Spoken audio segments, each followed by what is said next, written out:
porque toda la gente en la industria saben que tú eres una prepago, eran señores los que te los pagaban y que te decían que te podías traer una amiga o a tu hermana. Jailyne Ojeda is being called out by her ex-friend Bell after Jailyne shared shocking story in La Casa de los Famosos about a trip to Ukraine years ago. On the show, Jailyne claimed that during the trip, she felt like her life was in danger. She said that a man was chasing her through a hotel and that her friend that traveled with her locked her out of the room while it was happening. Jailyne also claimed that a plastic surgeon in Ukraine tried to change her face in a way that she didn't agree and that she felt that she was being put in a very shady situation involving trafficking. Now, Bell is speaking out and saying that the story Jailyne told on TV is completely false.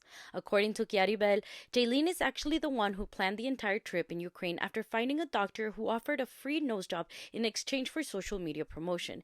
Bell says that she went along to help Jailyne during the recovery. She says when they arrived, the doctor initially asked Jailyne to pay $2,000, but after talking it through, he agreed to do the nose job for free along with other procedures Jailyne wanted, as long as she promoted the clinic. Bell claims Jailyne even asked for buccal fat removal and gave full consent to everything, which she says contradicts Jailyne's current claims that the doctor wanted to change her face and traffic her. She also claims that the guy who was chasing Jailyne was no stranger. She says Jailyne had actually been talking to this man during the trip and told her he was a friend named Alex that she had met in LA, who happened to be in Ukraine and wanted to visit her.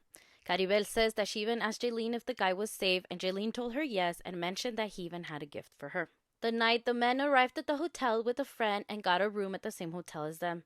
Jailyne went to visit him while Bell stayed in their room and locked the door, something she says anyone would do in a country they don't know. She says Jailyne had a key but didn't realize it wouldn't work if the door was locked from the inside.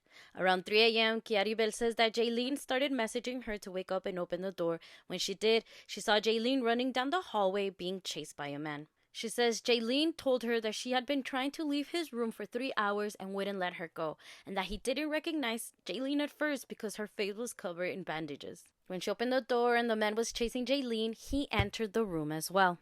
Bell says they called the hotel lobby and eventually got the men out of their room.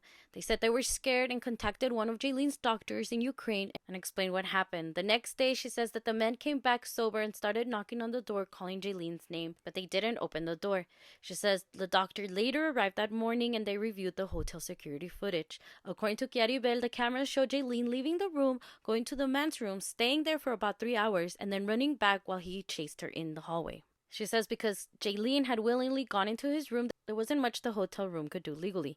The men eventually left the hotel, but left a perfume and a teddy bear for Jailyne in the front desk. And Bell says Jailyne actually kept them. She also insists that she never tried to harm Jailyne and says that the man was someone Jailyne knew and chose to visit. She also says another claim Jailyne made isn't true, that they stopped being friends after the Ukraine trip. According to Bell, they actually stayed friends and she even showed receipts of the trips and hangouts after that. She says that the last time they saw each other was in December 2017 and that she was the one that ended the friendship because she felt that Jailyne was toxic, dishonest, and what she called an energy vampire.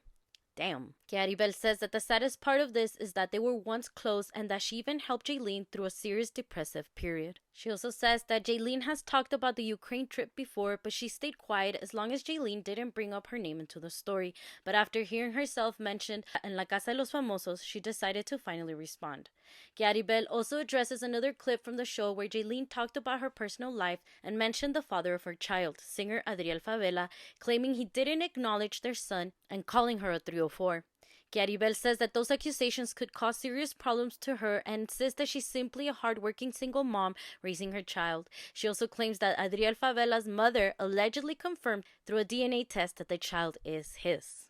Bell threw more shade, saying that many people in the industry already know that Jailyne's reputation and claims that the trips that Jailyne would invite her to would always be sponsored by older men who would tell her to bring her friend or her sister. To finish things off, Bell says she actually hopes Jailyne wins La Casa de los Famosos so she can finally have enough money and won't end up getting botched again.